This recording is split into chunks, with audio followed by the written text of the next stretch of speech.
ఎవరైనా ఏదైనా తర్కం ఉన్నట్లయితే until and unless you pay the last penny, చివరి నాణ్యం చెల్లించే వరకు, చివరిది చెల్లించే వరకు నిన్ను పోనీయరు అని మాట్లాడతారు. ఈ లోకంలో జరుగుతున్న సంభాషణలో, ఈ లోకంలో మనము ఏదైనా సమస్యలో ఉండి ఏదైనా మరి చిక్కులో ఇరుక్కున్నప్పుడు చివరిది అంటే లాస్ట్, ఆ చివరి దాకా సమస్తమును భరించేంత వరకు కూడా మరి పోనీయరు నిన్ను అని దేవుని గ్రంథంలో మాట్లాడతారు. ఆ వెలుగులో మరి యేసు ప్రభు తాను ఈ భూలోకంలో చివరి గడియ వరకు కూడా చివరి ఖరీదును ఎలాగూ చెల్లించినాడు అనే సంగతిని తలంచాలని ఆ వచనమును చదివించినాడు. The last penny. యేసు ప్రభు గత వారం విన్నాం. ఇవన్నీ కూడా యేసు క్రీస్తు ప్రభు వారు రాక మునుపు జరగాల్సిన సంగతులు కొన్ని ఉన్నాయని మనం తెలుసు. ఆయన శిష్యులతో మరి రాకడను గురించి మాట్లాడిన తర్వాత ఏమన్నాడు అని అంటే, ఇవన్నిటికంటే ముందు ఆ మాట చూడండి, 17వ అధ్యాయంలో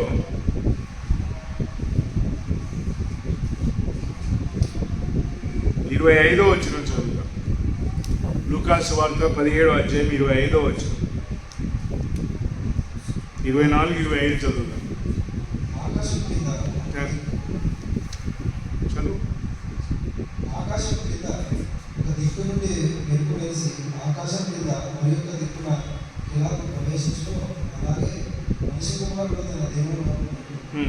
అయితే ముందుగా ఆయన అనేక హింసలు పొంది ఈ తరపు వారి చేత ఉత్తేజింపబడవాలి. యేసు ప్రభు అంటాడు, but first he must suffer many things. Yesu ప్రభు ఇవన్నీ జరగాలి. గత వారం యేసు ప్రభు రాకడను గురించిన సంగతులు విన్నాం. అవన్నీ జరగాలి అని అంటే ముందుగా యేసు ప్రభు ఏమంటున్నాడంటే, I need to pay the last penny. నేను చివరి నాణ్యము చెల్లించాలా, చివరి ఖరీదును చెల్లించేంత వరకు కూడా నేను శ్రమ పెట్టబడాలా. ఇవన్నీ జరగాలి అని అంటే నేను హింసనుందాలా, నేను అప్పగించబడాలా అనే తలంపులను యేసు ప్రభు మరి అక్కడ ఉన్న వారికి అందరికీ కూడా తెలియజేస్తూ ఉన్నాడు. ఇంతవరకు మనం పాట పాడినాం 55వ కీర్తనలో. అదేంటనగా మబ్బులు, అలలు, తుఫానులు ఎన్ని వచ్చినా కూడా పిల్లరా మన ప్రయాణం ఎలాగంట, దేవుని మహిమ. ఎందుకు వచ్చాయి మబ్బులు, తుఫానులు, అలలు అని అంటే అది శ్రమలతో కూడిన ప్రయాణం. శ్రమలు ఎలాంటివి అని అంటే నీ భూలోక యాత్రకు కావలసిన మార్గము పిల్లలు, మార్గమునకు దేవుడు అనుగ్రహించే వెలుగంతా ఎలా ఉంది అంటే ఆనందకరమైన ప్రయాణం కాదు, మరి సంతోషంగా సాగి వెళ్ళిపోయే ప్రయాణం కాదు. ఎలాంటి ప్రయాణం అని అంటే మబ్బులు, అలలు, తుఫానులు ఉంటాయి. ఈ ప్రయాణంలో ఎందుకు ఇలా ఉంటాయంటే యేసు ప్రభు అన్నాడు, ముందు నేను శ్రమ పెట్టబడాలి. యేసు ప్రభు ఆయన వెళ్ళిన మార్గమున మనము కూడా వెళ్ళాలి. ఆయన మార్గం ఎలాగుండిందంటే చివరిది కాక ఆయన దానిని నెరవేర్చినాడు. ది ఎండ్, చివరి బొట్టు దాకా దేవుని చిత్తములో ఏమైతే దేవుడు సంకల్పించినాడో అదంతటినీ he paid the last penny. చివరి వరకు కూడా ఆయన నిన్ను నన్ను తప్పించుటకు ఎవడునూ లేనటువంటి పక్షమున యేసు ప్రభు భూలోకమునకు వచ్చి చివరి నాణ్యమును చెల్లించినాడు. ఈ భూలోకంలో మనం ఎలాంటి వారమై ఉన్నారంటే మనుషులందరూ ఎలాగున్నారు అని అంటే దేవునికి వ్యతిరేకమైన క్రియల్లో సాగుచూ ఉన్నారు. మనుషుడు దేవునికి నచ్చిన వెలుగులో నడవడం అతనికి ఇష్టం లేదు. దేవుడు ఎలాంటి వాడంటే పరిశుద్ధుడు. పరిశుద్ధమైన దేవుని ఎదుట పాపములో ఉన్న వానికి ఎలాంటి చోటు లేదు. పాపములో ఎలాగున్నాడంటే జన్మ పాపము, మనుషుడు పుట్టుకతోనే పాపములో పుడుతూ ఉన్నాడు. తన జీవిత కాలమంతా ప్రయాణం చేస్తూ పాపంలోనే సాగుతా ఉన్నాడు. ఈ వెలుగులో పాపంలో ఉన్న వానికి పరిహారం లేదు. పరిశుద్ధమైన దేవుని ఎదుట నరుడు వచ్చి నిలబడాలి అంటే పరిహారం జరగాలి. ఆ పరిహారం ఎవరు అంటే యేసు ప్రభు మన కొరకైపోయినా సంపూర్ణంగా కంప్లీట్ పెనీ పెయిడ్. నీవు నీ పాపము నుండి ఏమి చేయలేవు.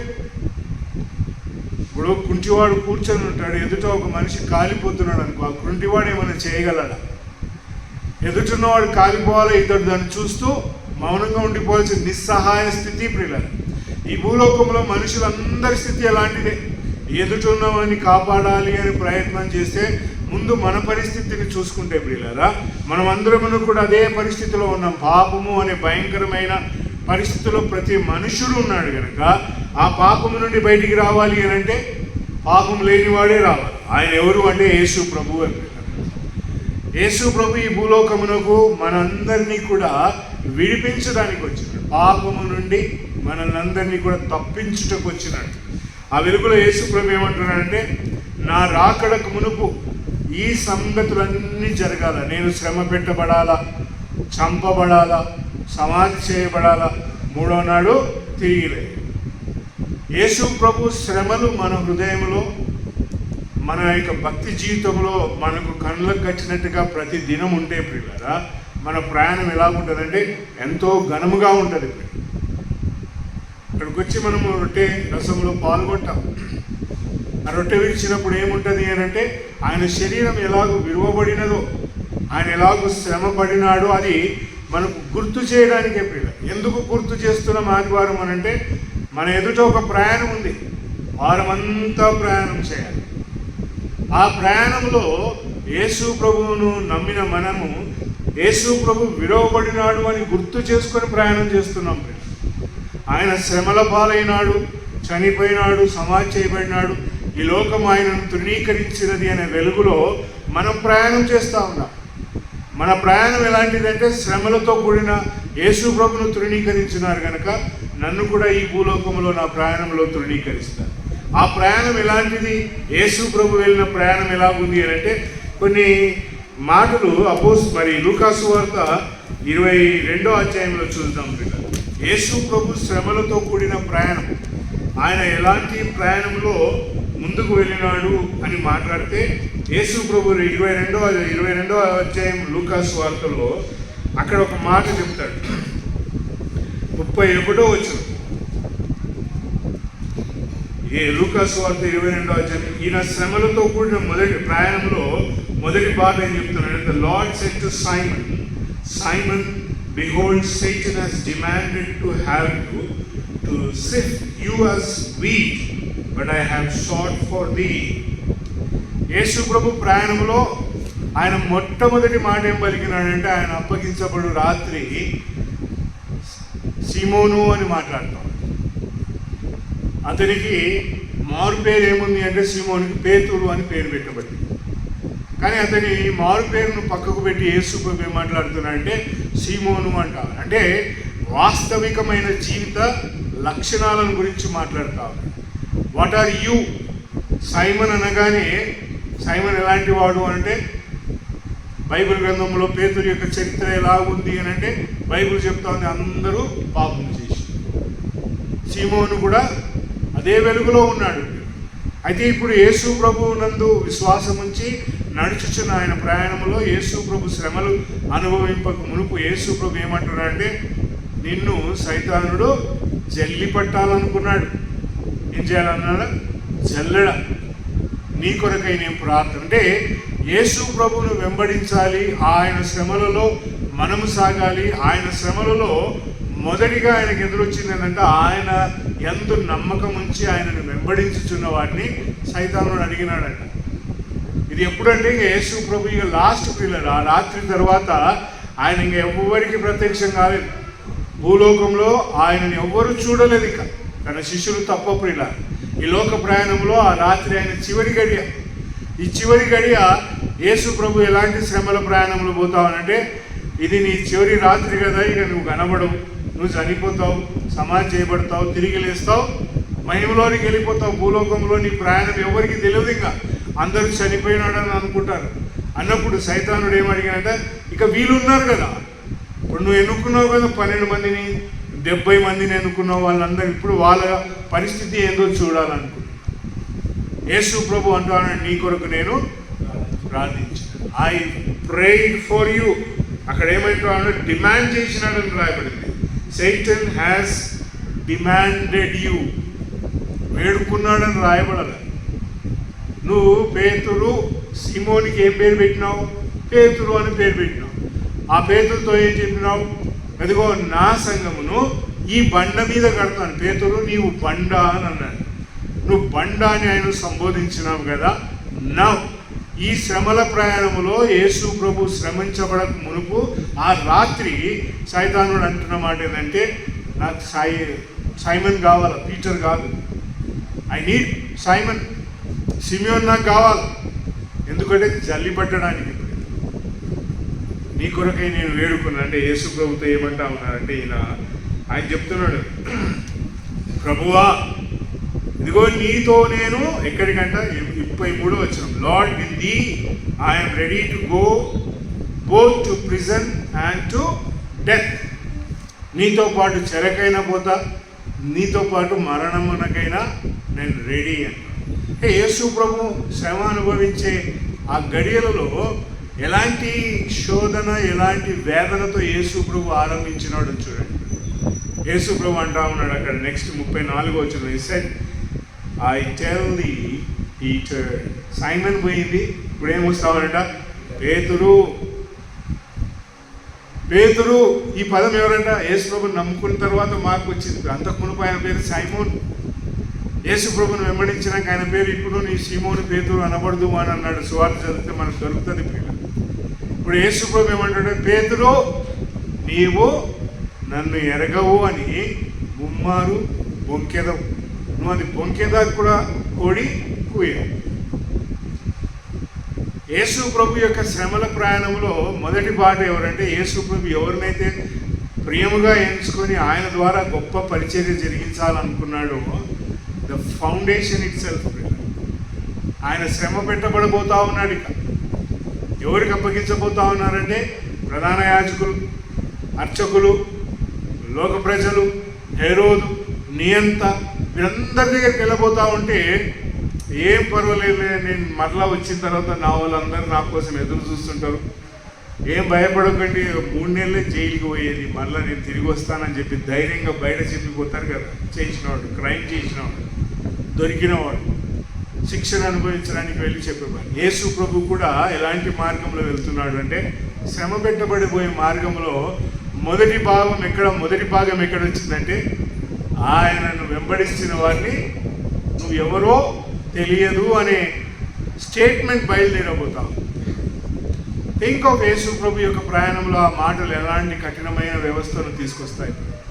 శ్రమ అనేది, శ్రమల పాలయ్యే విశ్వాస జీవితంలో మొదటి వెలుగులో ఏమంట, నువ్వు ఎవరో తెలియదు. మన భక్తి జీవితంలో యేసు ప్రభు మనకు మాదిరి ప్రియుడు. ఈయన శ్రమ ఎలాగుందంట, ఆ లోకంలో వాళ్ళు మాట్లాడిన మాటలన్నీ పక్కకు పోయినాడు. ద జర్నీ, ఆ సఫరింగ్ జర్నీ ప్రియులరు. యేసు ప్రభు యొక్క శ్రమలతో కూడా వెళ్ళిన ప్రయాణంలో ఆ రాత్రి ఆరంభించబడింది ఎవరితోనంట, ఆయనను వెంబడించిన వారు. నువ్వు ఎవరో నేను ఎరగను 3 సార్లు మాట్లాడినాడు పిల్లలు ఆయన మాట. అవన్నీ కూడా యేసు ప్రభు అక్కడ ఉంది. అండ్ 61వ వచనంలో 61వ వచనంలో అదే అధ్యాయంలో చూస్తే, man I know not what thou sayest. ఓ మనిషి నువ్వు ఏమి చెప్తున్నావో నాకు. And immediately while he was yet speaking the cock crew. while he was yet speaking అంటే యేసు ప్రభు ప్రయాణంలో అది ఎలాగుందో చూడండి. శ్రమలతో వెళ్తూ ఉన్నాడు, శ్రమించబడబోతూ ఉన్నాడు. ఆయన మనుషుల పాప విమోచన కొరకై దేవుని చిత్తములో నిర్ణయించిన వెలుగులో పోతా ఉన్నాడు. అంతకు మునుపు ఒక వ్యక్తితో కూడా అన్నాడు ఆయన, యూదా ఇస్కరియోతు ఏమన్నాడంటే, అట్టివాడు పుట్టకపోయినా బాగుండు అంటా ఉన్నాడు. అక్కడ ఉంది 22వ అధ్యాయంలోనే కనబడుతుంది ప్రియులు. 22వ వచనం, the son of man indeed goes as it is determined, but woe unto that man by whom he is delivered up. యేసు ప్రభు ప్రయాణంలో ఆయనను వెంబడించిన ఒక శిష్యుడు ఏం చేస్తా ఉన్నాడంటే అప్పగించబోతా ఉన్నాడు. ఇంకొక శిష్యుడు ఏం చేయబోతా ఉన్నాడంటే ఆయన ఎరుగను అని మాట్లాడబోతా. ఇవన్నీ యేసు ప్రభుకు తెలుసు ప్రియుల. వారు చేసినప్పుడు చెప్పలేదు. హీ న్యూ బిఫోర్ హ్యాండ్ ప్రియుల. యేసు అప్పగించబడక మునుపు, యేసు ఇదిగో భటుల దగ్గర ప్రధాన యాజకుని ఇంటిలోనికి వెళ్ళిన తర్వాత జరగబోయే సంఘటనలో పేతురు ఏం మాట్లాడబోతా ఉన్నాడు, యూదా ఇస్కరియోతు ఏం చేయబోతా ఉన్నాడు, ఈ ఆల్ న్యూ ప్రియుల. ముందుగానే ఆయన ఆ సంగతులు తెలిపినాడు అని రాయబడింది. ఇదిగో పేతురు నువ్వు నన్ను ఎరగవు. ఆయన శ్రమల ప్రయాణంలో తన వారు ఎలా ఉన్నారో చూడండి. యూదా ఇస్కరియోతుని గురించి చెప్తే ఏం రాయబడిందంటే అతనిలో సైతానుడు ప్రవేశించినాడు అని రాయబడింది. సైతానుడు అన్నాడు, నీవు 12 మందిని ఎన్నుకున్నావు కదా, ఒకడిని ఆల్రెడీ నేను క్లీన్ బోల్డ్ అయిపోయినాడు, నా వశం అయిపోయినాడు. రెండో వ్యక్తిని డిమాండ్ చేసినాడు, ఏమని, నాకు కావాలని కోరుకున్నాడు. యేసు ప్రభు యొక్క శిష్యులముగా, యేసు ప్రభును నమ్ముకున్న విశ్వాసులముగా మన ప్రయాణంలో నన్ను అప్పగించబోవాడు ఎవడైనా ఉన్నాడా? నన్ను ఎరగడు అని చెప్పగలిగే వారు ఎవరైనా ఉన్నారా అంటే మనమే ప్రియులు. ఏమైనా ఆయన పలాని వ్యక్తి కనబడతలేడంటే అది అంతే అన్నది వదిలేదు, ఆ బండి అంతే, ఎరగనని చెప్పేవారు. శ్రమలతో కూడిన ప్రయాణం పిల్లలు. యేసు ప్రభుని నమ్మిన మార్గంలో శ్రమలతో కూడిన వెలుగు ఎలాగో ఆరంభించింది అని అంటే వీళ్ళిద్దరూ, యూదా ఇస్కరియోతు అయిపోయింది, పేతురు సైమోన్ పేర్లు అయిపోయింది. మూడో వ్యక్తి ఎవరో చూద్దాం పిల్లలు. 42వ వచనంలో యేసు ప్రభు శ్రమలను అనుభవించుతున్న మార్గంలో 42వ వచనంలో ఆయన ఏమంటున్నాడంటే, having knelt down he prayed saying, Father, if thou wilt remove this cup from me, but then not my will but thine be done. మూడో సంభాషణ యేసు ప్రభు శ్రమల ప్రయాణంలో ఏమంటున్నాడంటే, తండ్రి ఏమంట, నా చిత్తము కాదు, నీకు ఇష్టమైతే ఈ గిన్నె నా యొద్ద నుండి తొలగి. శ్రమలతో కూడిన ప్రయాణంలో ఇప్పుడు దేవుని అడుగుతా ఉన్నాడు, అర్చిస్తా ఉన్నాడు యేసు ప్రభు. సంపూర్ణమైన మనుషునిగా ఆయన అర్చించాల్సిన అవసరం లేదు. యేసు ప్రభు అంతయు కూడా దేవుని మహిమార్థమే జరిగించుకుంటూ వచ్చాను. ఇప్పుడు ఏమంటా ఉన్నాడంటే, he is speaking to God himself. ఎలాంటి వెలుగులో మాట్లాడుతున్నాడంటే, తండ్రి నీ చిత్తమైతే ఈ గిన్నె నా యొద్ద నుండి తొలగించు, నా చిత్తము కాదు కానీ నీ చిత్తమే జరగనిమ్ము. యేసు ప్రభు తండ్రిని సంబోధిస్తే ఇక్కడ ఇంకా అసలు ఆధారపడిన వ్యక్తి యేసు ప్రభు భూలోకంలో ఎవరిని నమ్ముకున్నాడు అని అంటే మనుషులను కాదు నమ్మింది ఆయన. తండ్రి ఏది చేయించున్నాడో పరలోకమందు నేను అదే చేస్తా ఉన్నాను, I'm doing the same things. ఎంత ఆధారపడినాడు యేసు ప్రభు దేవుని మీద అంటే, ఇప్పుడు ఆయన అంటా ఉన్నాడు, నీకు ఇష్టమైతే ఈ గిన్నె తొలగించు. God did not answer it. తండ్రి అయిన దేవుడు ఆయన ప్రార్థనకు జవాబు ఇయ్యలే. సరే నీ గిన్నె తొలగించేస్తా, నీ గిన్నె కొంచెం సాఫ్ట్గా చేస్తా, నీ ప్రయాణం కొంచెం మృదువుగా ఉంటుంది, ఏం భయపడకు, ఈ ఎండ్లో ఇక్కడికి వచ్చితే నేను కలుసుకుంటాను, నన్ను వస్తున్నప్పుడు అట్లా రాకు, ఇట్లా రా, ఈ మార్గం బాగుంటుందని అలాంటి సలహాలు, అలాంటి డైరెక్షన్ యేసు ప్రభుకి ఇయ్యలేదు. శిష్యులతో జరిగిన సంభాషణ. రెండోది, దేవుడు కూడా ఆయనకు జవాబు ఇచ్చినట్టుగా అక్కడ లేదు ప్రియులు. ఆయన పలికిన మాట అంతయు కూడా యేసు ప్రభు ఈ పాఠ్యభాగం అంతట్లో చూస్తే కూడా తండ్రితో ఉద్దేశించి ఆయన మాట్లాడుతున్న మాటల్లో లూకాసు వార్తలో ఆయన ఏమన్నాడు అని అంటే 34వ వచనంలో అంటాడు, 23వ అధ్యాయం లూకాసు వార్త 34వ వచనంలో ఏమంటాడంటే, father forgive them for they know not what they do. నీ చిత్తమైతే గిన్నెను తొలగించు అని చెప్పిన ఆ మాటల్లో యేసు ప్రభుకు జవాబు రాలే. ఆ గిన్నెను ఎత్తుకున్నాడు, ప్రయాణం చేస్తూ ఉన్నాడు. ఆ ప్రయాణంలో ఏమన్నాడు అంటే, అరే దేవుడు నాకు జవాబు ఇవ్వలేదు కదా, తండ్రిని నేను వేడుకుంటే నాకు ఆన్సర్ రాలేదు కదా, వీళ్ళు ఏం చేస్తున్నారో ఇప్పుడు ఏం చెప్పాలా నేను, నా ప్రార్థన అయితే వినకపోతేవి, గిన్నె తొలగించమంటే తొలగించకపోతేవి, సరే ఈ కష్టాలన్నీ పడుతున్నా, నన్ను ఇదిగో నేకులు వేసి కొట్టినారు, కొరడాలతో హింసించినారు, తనలకు ముళ్ళ కిరీటం పెట్టినారు, వీరు ఏం చేస్తున్నారు ఒక్కసారి చూడు నాయన వాళ్ళని అని చెప్పుకోవాలి కదా. యేసు ప్రభు శ్రమలో ఆయన ఏం చెప్పాలంట, వాస్తవంగా చెప్పాలా పిల్లలు.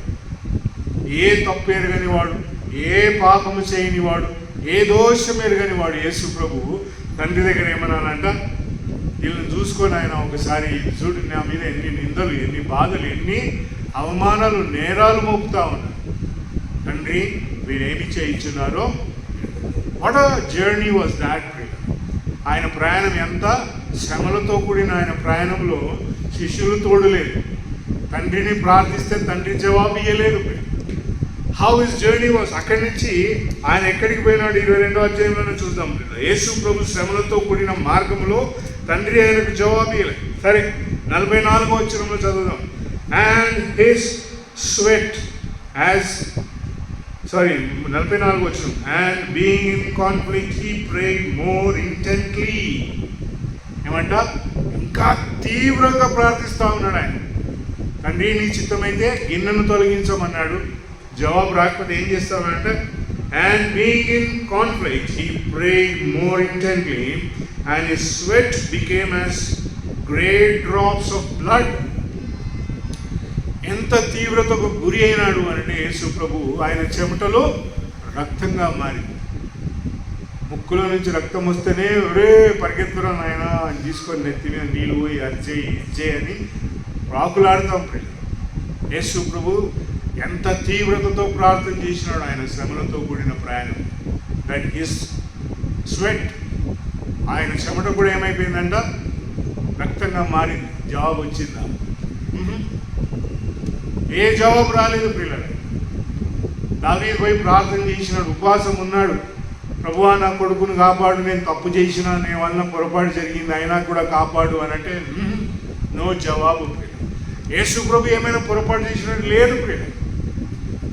ఆయన చెమట రక్తపు బిందుగా మారినా కూడా నో ఆన్సర్. ఆయనకి ఎవరు ఇచ్చినారంట జవాబు? పైన 43వ వచనంలో చూస్తే, దేవదూత an angel appeared to him from heaven and strengthening him. బలపరిచిందంట దూత వచ్చి ఏం బలపరిచిందంట?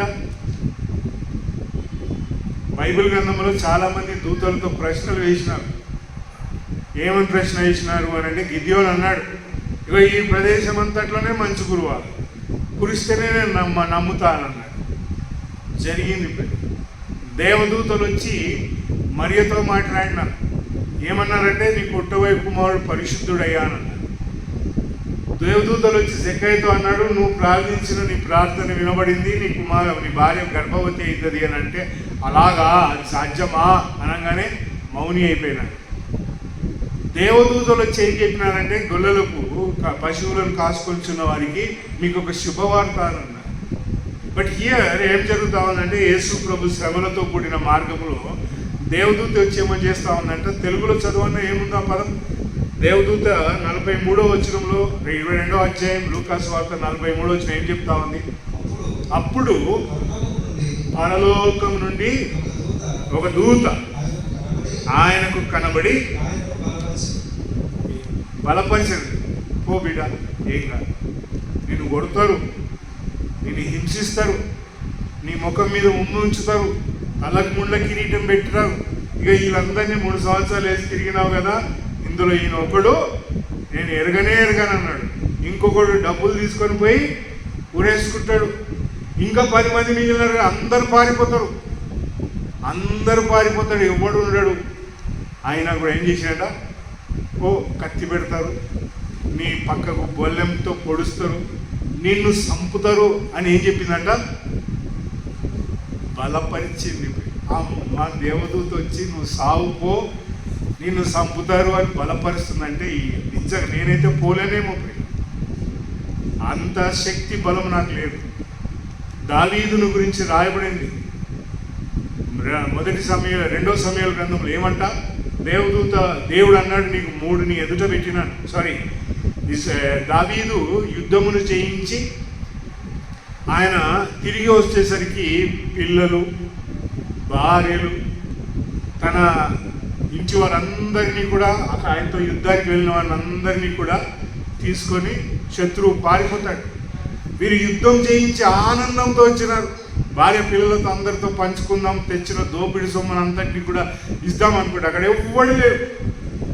ఆయనను వెంబడించి యుద్ధానికి పోయిన వాళ్ళందరూ ఏం చేసినట్టు, నిన్ను వెంబడించినందుకు మా భార్య, మా పిల్లలు వాళ్ళందరూ ఏడిపోయినారయ్యా, ఎవరు లేదు, దీనికి అంత కర్త కర్మక్రియ దావీదును వెంబడించినందుకు మనకు జరగాల్సిందని అందరూ ఆయనను కొట్టాలని బయలుదేరినారు. ఆడ వాక్యంలో రాయబడింది ఏంటంటే, దావీదు ధైర్యము తెచ్చుకున్నాడు దేవుని యందు అని రాయబడి, బలపరుచుకున్నాడు అని ఉంది. ఎవరు పక్కకున్న వాళ్ళందరూ కూడా ఆయనను కొట్టాలనుకుని బలపరుచుకున్నాడు. ఇప్పుడు యేసు ప్రభు ఇక్కడ ఎలాగున్నాడు అంటే హింస పొందబోతా ఉన్నాడు. ఆయన శ్రమల మార్గంలో ఏం చెప్తా ఉన్నాడంట, దూత ఏం భయపడకపో అని బలపరిచి, అన్న నేను పోతా ఉంటే నాకు వచ్చి ఏం చెప్పినాడు తెలుసా అన్న, ఏం కాదు పోరా మేము అందరం ఉన్నాం నీవు అని చెప్పి పంపించినాను. అందుకే నేను ధైర్యంగా ఇంట్లో పోయినా కొట్టొచ్చినాక ఇజ్రాయిల్ అన్నారంటే ఎవ్వడు లేడన్నా నా పక్కకు. మళ్ళా నన్ను ఏమన్నారంటే ఎందుకు పోయినావు లోపలికి ఓడిపోమన్నాడు. మేము చెప్తాం మస్తుగా చెప్పగానే వేసేస్తామను. యేసు ప్రభువును బలపరిచినది దేవదూత దేని కొరకు ప్రియులారా? నువ్వు హింస పొందబోచు ఉన్నావు, నువ్వు శ్రమలను పొందబోచు ఉన్నావు, నిన్ను చంపుతారు, నిన్ను కొడతారు, నిన్ను తిడతారు అని అంటే యేసు ప్రభు ఏం చేసినాడంట, ఆ మాటలు ఆయనను బలపరిచిన తర్వాత ఆయన చెమట ఏమైందంట, రక్తంగా మారి. ఇట్స్ బిట్ మోర్, నేను ఏం తప్పు చేసిన, వాట్ డిడ్ ఐ డూ, నేను ఏ పాపం ఎరగను, ఇప్పుడు నేను పాపముగా మార్చబోతా ఉన్నా, పాపముగా మార్చబడతానిక నేను, నాపై అందరి పాపము కుమ్మరించబడుతుందని యేసు ప్రభు ఇంకేమంటే హీ ప్రేయిడ్ మోర్ ఇంటెంట్లీ అని యేసు ప్రభు బయలుదేరిపోతా ఉంటే 48వ వచనంలో జరుగుతున్న సంఘటన ఏంటంట, and Jesus said to him, Judas delivers thou up the son of man with a kiss. ముద్దు పెట్టి మనుష్య కుమారుని అప్పగించుచున్నావా? ఆయన ప్రయాణంలో ఇక ఆయన ఎదురు చూడబోతా ఉన్నారు. అంతా కూడా ఎలాగుంది అంటే అందరూ కూడా ఆయన ఇంకా విడివబోతా ఉన్నారు. వచ్చి యేసు ప్రభును ముద్దు పెట్టి అప్పగించినాడు. యేసు క్రీస్తు ప్రభు అక్కడ శిష్యులు కూడా ఏం చేసినాడంటే పరిగెత్తకుండా యేసు ప్రభు చెప్పిన కత్తులు కట్టాలను తీసుకొని అక్కడికి వచ్చిన ప్రధాన యాజకుని దాసుని చెవిని నరికేసినారు. Things were all very different. ఎలాంటి శ్రమ ఇది అని అంటే శిష్యులు అనుకున్నారు ఇక యుద్ధం చేయాలి మనం అని అనుకున్నారు. కానీ యేసు ప్రభు అంటున్నాడు అక్కడ, సఫర్ దస్ ఫార్ 51వ వచనంలో రాయబడింది, ఇంకా ఆపండి అంటాడు. ఇక ఆపండి అని అతని చెవిని స్వస్థపరిచి ఆయన ఏమైనాడంటే ఇది మీ గడియ, but this is your power and the power of darkness. 53వ వచనం ఏమంటా ఉన్నాడంటే ఇప్పుడు ఇది మీ గడియ, ఇది చీకటి గడియ. ఆయన ప్రయాణం ఎక్కడుందంట, లోకంలో ఉన్న వారి గడియలు ప్రియ, చీకటి గడియ. యేసు ప్రభును నమ్ముకున్న నా ప్రయాణం కూడా అలాంటిదే ప్రియ, నీ ప్రయాణం కూడా అలాంటిదే, మనందరి ప్రయాణం కూడా అలాంటిదే. ఎక్కడ ప్రయాణం అంట, చదవన 53వ వచనం చదువు.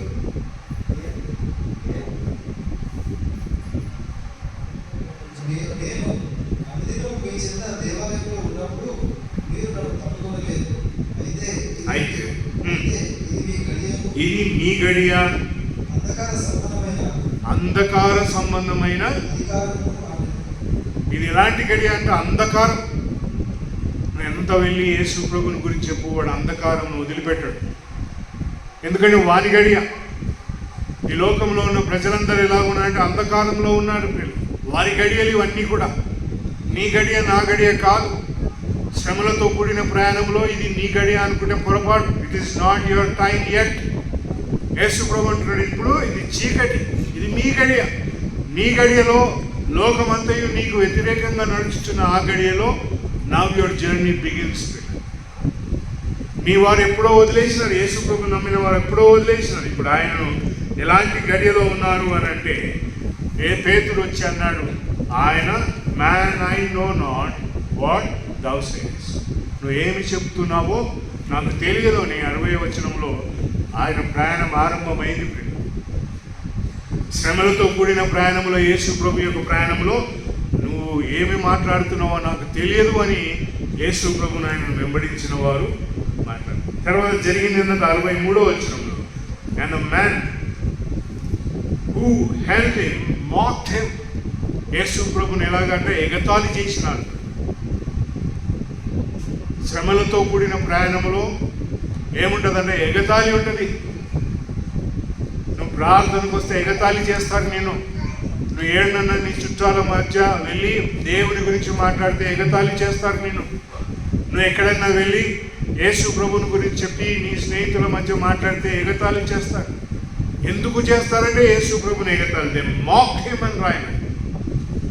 నువ్వు భక్తిని గురించి మాట్లాడితే ఎందుకు ఎగతాళి చేస్తారు అంటే నీవు సీమోనివి గనక. యేసు ప్రభు సీమోన్తో ఏమన్నాడు? సైతానుడు నిన్ను జల్లించాలని కోరుకున్నాడు. ఈ డిమాండెడ్. నువ్వు పేతురువి కావు కనుక అందరు ఏం చూస్తారంటే నీ పాత జీవితంలో చూస్తారు. వీడు ఇప్పుడు వచ్చి నీతి మాటలు మాట్లాడతారని ఎగతాళి చేస్తారు. యేసు ప్రభు ప్రాచీన జీవితం, ఆయన జీవితంలో ఏమైనా ఉందంటే ఏమీ లేదు. There is nothing in the life of Christ. But ఇక్కడ ఏం జరిగిందంట? They mock them. ఇంకేమైందంట? బీటింగ్ హిమ్ అని రాయాలి, ఆయన కొట్టిని అని కూడా రాయాలి. యేసు ప్రభు యొక్క పరిచర్యలో కొట్టినారా నిన్ను ఎప్పుడైనా? ఎవడైనా నన్ను కొట్టినారు. యేసు ప్రభు పరిచర్యలో డిడ్ యూ టేక్ దట్? ఎగతాళి చేసినాడు. ఎగతాళి చేసినారు, నన్ను ఎగతాళి చేసినారు. ఎందుకు చేసినారు నన్ను ఎగతాళి అంటే యేసు ప్రభుని చేసినారు కనుకనే. నువ్వు గొప్పనివే, నిన్ను ఎగతాళి చేయలే. అబ్బో నువ్వు చాలా గ్రేట్. ముఖ్యమంత్రిని కూడా ఎగతాళి చేస్తారు మన దేశంలో కదా, ప్రధానమంత్రిని కూడా ఇష్టం వచ్చినట్టు మాట్లాడు. కానీ యేసు ప్రభుని నమ్ముకొని భక్తి జీవితంలో సాగాలనుకున్నావు అని ఎందుకు ఎగతాళి చేస్తారు అని అంటే నువ్వు సీమోనివి కనుక. ఏమన్నా సీమోను? ఆయన ఎవరో నాకు తెలియదు. Man what thou said I don't know. అలాంటి మన స్వభావమును, మన స్వాభావిక మనస్సును బట్టి ఏం చేస్తారంట? యేసు ప్రభును ఎగతాళి చేసినారు, కొట్టినారు. పిల్ల నా భార్య కొట్టిందన్నా నన్ను ఏడ్చేటోళ్ళు ఉన్నారు కదా, భర్త కొట్టినని ఏడ్చేవాళ్ళు ఉన్నారు. యేసు ప్రభు పరిచయంలో నేను ఇలాగూ సాగితే నన్ను ఇలాగూ హింసించినారని చెప్పుకునేవాడు ఉన్నాడా? ఒక సోదరుడు నాకు తెలుసు, పాపం సువార్త చెప్పనికపోతే కొడితే ఆయనకు వారం రోజుల దాకా పెయి నొప్పులు తగ్గలేదు. నేను కూడా తిన్నగానే అంత గ్రేట్గా నేనేమి అనుభవించలేదు. యేసు ప్రభును నమ్ముకున్న వెలుగులో పిల్లరా ఏం జరిగిందంటే ఆయన కొట్టి ఇంకేం రాశారంట? ఆయన ముఖముపై వస్త్రమును కప్పి ఏం చెప్పినానంట? ప్రవచించు. ఏం చేసి? గుడ్డను వేసి ఇంకా చెప్పు, ఎవరయ్యా, హూ ఇస్ దట్, నిన్ను కొట్టింది ఎవరు చెప్పు అని అడుగుతా ఉన్నాడు యేసు. తన ముఖంపై ఏమి ఇచ్చినాడంట? Covered his face. ఇప్పుడు మ్యాజిక్లు చేస్తారు, కళ్ళకి గంతకలు కట్టుకొని ఇంట్లో పోయి అది ముట్టుకుంటారు, ఇది ముట్టుకుంటారు. యేసు ప్రభుని ఎంత ఎగతాళి చేసినంటే ఆయన కళ్ళు మూస్తే ఆయన కనబడదా? యేసు ప్రభుకు కనబడదా ప్రియులరా? He can see. ప్రియుల యేసు ప్రభు ఎలాంటి వెలుగులో ఉన్నాడంటే ఆయన చూడగలిగే వెలుగులో ఉన్నాడు. ప్రియుల ఎట్లా చెప్తున్నావు అన్న ఈ మాట అంటే యోహాను సువార్తలో ఒక్క ఉదాహరణ చూపిస్తాను. యేసు ప్రభు కందకములు కడితే చూడలేడా అంటే చూడగలడు ఆయన. ఒక మాట చూడు, మొదటి అధ్యాయం యోహాను సువార్త 48వ వచనం చదవండి. యోహాను సువార్త మొదటి అధ్యాయం 48వ వచనం. Nathanael says to him, whence knowest thou me? చదవన్న మాట. నన్ను నీవు ఎలాగ ఎరుగుదువని నతానియేలును అడగగా, యేసు ఫిలిప్పు, నీవు నన్ను పిలవక మునుపే నీవు ఆ అంజూరపు చెట్టు కింద ఉన్నప్పుడే నీకు చూపిస్తేనని అతనితో చెప్పాను. నతానియేలు ఎక్కడున్నాడు? యేసు ప్రభు ఎక్కడున్నాడు? ఫిలిప్ ఎక్కడున్నాడు? ఏమంటా ఉన్నాడంట? నువ్వు అంజూరపు చెట్టు కింద ఉన్నప్పుడే నేను చూచి, ఐ సీన్ యూ. ఇప్పుడు గంధకములు కడితే ఏం కనబడతాయి? ఏం కనబడదా? You can see everything. పిల్ల యేసు ప్రభు ఎలాంటి స్పష్టమైన వెలుగులో ఉన్నాడు అంటే పరిశుద్ధుడు. ఆయన ఏమన్నాడంటే మీ కన్నులు మీ దేహమునకు దీపమై ఉన్నవని ఎరగవా అని అన్నాడు. ఏమంట? నీ కన్నులు దేనికి దీపమై ఉన్నాయి? ఆ మాటలు చెప్పగలిగిన వాడు సమస్తమును వెలుగుమయమే. ప్రియులారా ఆయన మరి నెత్తిని మొదలుకొని అరికారు వరకు ఆయనలో చీకటి లేదు. అంత పవిత్రుడు. వీరు గంధకములు కట్టి కొట్టి ఇప్పుడు చెప్పమంటే ఇక చాలు ప్రియుల.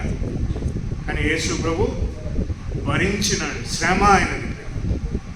నీ ఎదుట కూడా అలాంటి వచ్చి అడుగుతారు, అన్న నా గురించి దేవుడు ఏం చెప్తున్నాడు చెప్పను ఒకసారి అని అడుగుతారు. ఇప్పుడు లేదా? ఖచ్చితంగా ఉంది. అది సరే, ఒక 10,000 ఫస్ట్ గూగుల్ పే చేయి, ప్రార్థన చేసి వచ్చి చెప్తాను నీకు అంటాడు. ఏం చెప్తాడు? దొంగ. వ్యాపారం చేయాలనుకున్నాడు కాబట్టి దొంగ మాటలు మాట్లాడు. ఏమంట?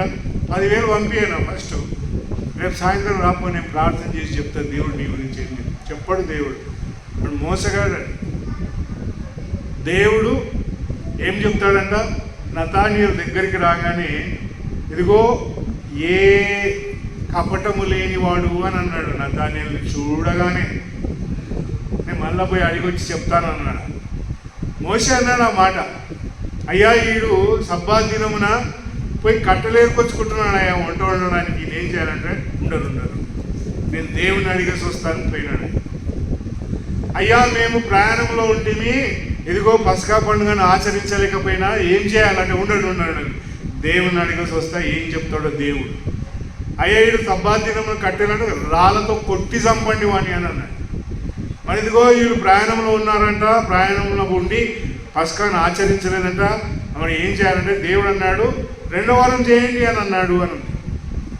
ఈ వారం రాలేకపోయినారు కదా, 2వ వారం వచ్చి నెక్స్ట్ సండే మళ్ళా పస్కా పండుగ వచ్చే సబ్బాత్ దినమున ఆచరించండి అలా ఉన్నవారు అని. యేసు ప్రభు ఏం చెప్తున్నాడంటే, I saw you sitting under the fig tree. ఎందుకు కూర్చున్నాడు నతానియేలు తెలియదు, యేసు ప్రభు చూచినాడు. He knows everything, yet he was covered. ఆయన ఏం ధరించినాడంట, ముసుగు వేసినా కూడా ఆయన ఏ మాత్రం స్పందించలేదు. ఈ సైలెంట్లీ టుక్. అండ్ ఏమంటా ఇంకేం చెప్తున్నాడంటే 65వ వచనం, they said many other injurious things to him. ఆయన విషయమై అనేక సంగతులు మాట్లాడినారు. ఎలాంటివి అంటే ఆ పదం తెలుగులో ఏముందో 65వ వచనం చదవన్నా. ఆయనకు విరోధముగా ఇంకను అనేక దూషణ వచనములాడివి. యేసు ప్రభుని ఇంకా ఎలాగూ మాట్లాడాడంటే అనేక సంగతులు మాట్లాడాడు. ప్రభువుని హింసించే మాటలు ఎలాగున్నాయంటే ఇదంతా ఎవరు చేసినారు? యేసు ప్రభు శిష్యుల దగ్గర అవమానం, శిష్యులు ఆయనను అవమానపరిచి ఎరగము అని అన్నారు, అప్పగించినారు. రెండోది ఏం జరిగిందంట, ఇక్కడ సైనికులు వచ్చి మాట్లాడుచున్నవి. ఆయన శ్రమలతో కూడిన ప్రయాణంలో మొదటి భాగంలో కనబడుతున్నది ఏంటంట, ఈ లోకంలో ఉన్నవారు ఆయనను ఎలాగూ ద్వేషించినారో, ఎలాగూ హింసించినారో, ఎలాగూ చేసినారు. ఆ ప్రయాణం అంతట్లో కూడా మీ కాలు పట్టుకుంటాను ఆయన నన్ను ఇక్కడికన్నా పంపించేసేనా అన్నాడు.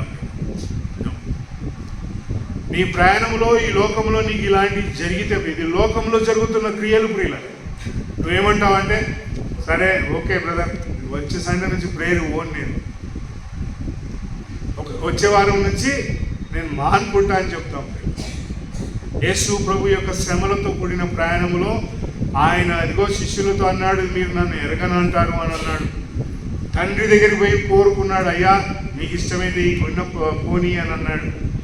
జరగలే ప్రియులారా. ఆయన చెమట రక్తపు బిందుగా మారిన జవాబు లేదు ఆయన. ఇంకేం జరిగింది? యేసు ప్రభు అదిగో అప్పగించేవాడు వచ్చినాడు, అప్పగించినాడు. నేను ఎరగను అని చెప్పేవాడు చెప్పినాడు. అన్ని జరిగినాయి. ఇప్పుడు సైనికులు ఏం చేస్తున్నారంటే ఆయన భయంకరంగా హింసించి అన్ని చెడ్డమాటలల్లా పలికినాడు. యట్ హీ వాజ్ క్వైట్, అంతయు కూడా మౌనంగా భరించాడు.